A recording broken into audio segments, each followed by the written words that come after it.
जय हिंद दोस्तों, स्वागत है आपका हमारे अपने चैनल राठौर क्लासेस में।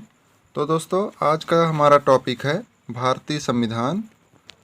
भारतीय संविधान में हम लोग पढ़ेंगे प्रस्तावना। चाहे आप कोई भी एग्ज़ाम ले लें, छोटी से छोटी और बड़ी से बड़ी एग्ज़ाम, आप यूपीएससी ले लें, पीएससी का कोई भी एग्ज़ाम ले लें, छोटी से छोटी, चाहे कोई भी चपरासी का हो, एसएससी का हो, क्लर्क का हो, कोई भी एग्ज़ाम दोस्तों, इसमें भारतीय संविधान से क्वेश्चन आना ही आना है। और प्रस्तावना से ऐसे ऐसे क्वेश्चन आ जाते हैं कि लोगों से बनते हुए भी नहीं बन पाता है।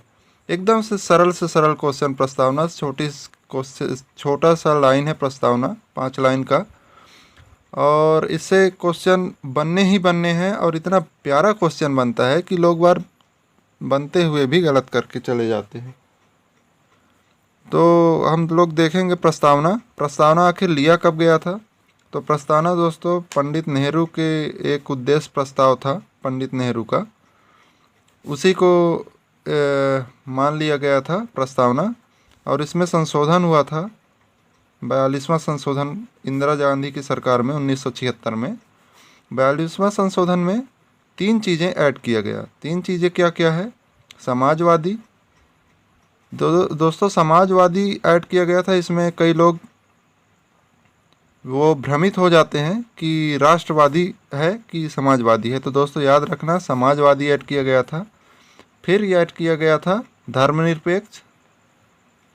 धर्मनिरपेक्ष व पंथनिरपेक्ष, वही है। कई जगहों में आपको धर्मनिरपेक्ष देखने को मिलेगा, कई जगहों में आपको पंथनिरपेक्ष देखने को मिलेगा। लूसेंट आप उठाएंगे तो लूसेंट में आपको पंथनिरपेक्ष देखने को मिलेगा। और अगर आप लक्ष्मीकांत उठाते हैं तो उसमें धर्मनिरपेक्ष देखने को मिलेगा।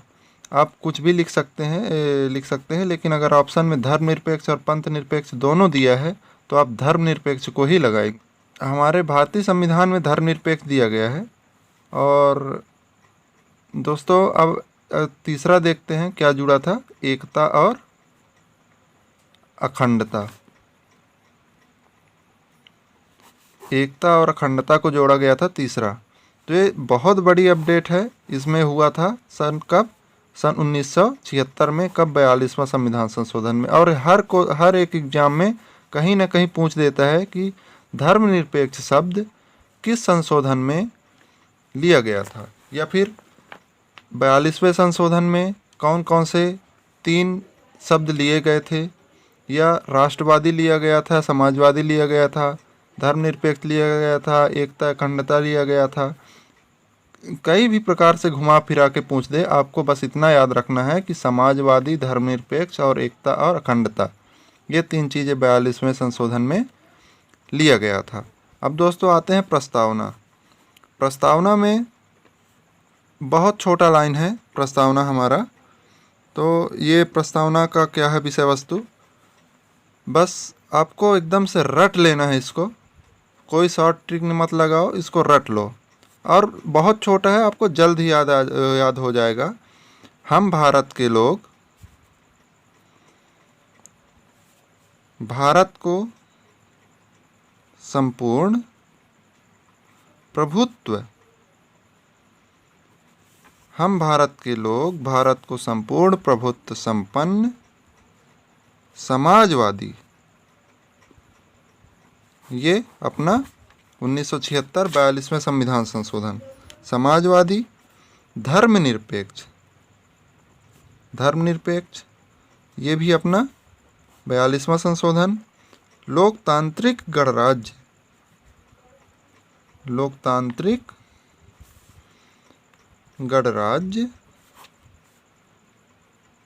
बनाने के लिए, लोकतांत्रिक गणराज्य बनाने के लिए और इसके समस्त नागरिकों को सामाजिक, आर्थिक और राजनैतिक न्याय, विचार, अभिव्यक्ति, धर्म, विश्वास व उपासना की स्वतंत्रता, प्रतिष्ठा और अवसर की समता प्राप्त कराने के लिए तथा व्यक्ति की गरिमा और राष्ट्र की एकता तथा अखंडता सुनिश्चित करने वाला बंधुत्व बढ़ाने के लिए दृढ़ संकल्पित होकर अपनी इस संविधान सभा में आज दिनांक 26 नवंबर 1949 को एतद् द्वारा इस संविधान को अंगीकृत, अधिनियमित और आत्मार्पित करते हैं।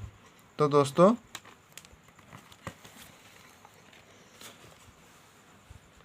इसमें आपको ध्यान देने योग्य वाली बात यह है कि आपको देखना है कि समाजवादी, धर्मनिरपेक्ष और लोकतांत्रिक गणराज्य, ये याद रखना है। और सीरियलिटी ज़रूर याद रखें, ये ना भूलें। क्रम एक अभी क्वेश्चन आया था कि सामाजिक, आर्थिक और राजनीतिक न्याय में कौन सा सही है। किसी में आर्थिक न्याय सामने था, किसी में राजनीतिक न्याय सामने था, किसी में राजनीतिक न्याय दूसरे नंबर में था और चौथे में ऑप्शन ये सही था।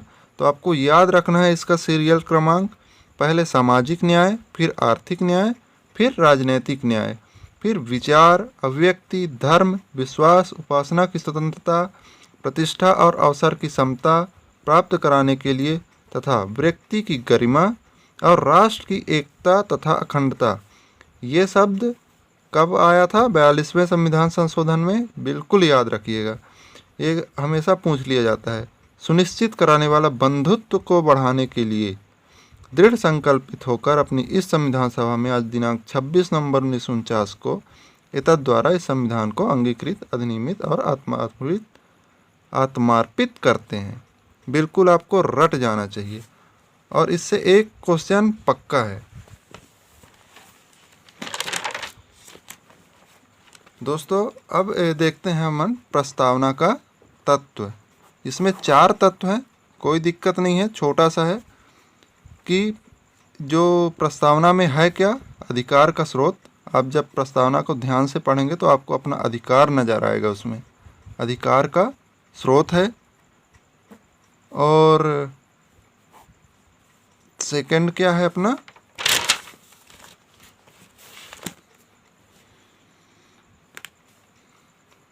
संविधान की प्रकृति।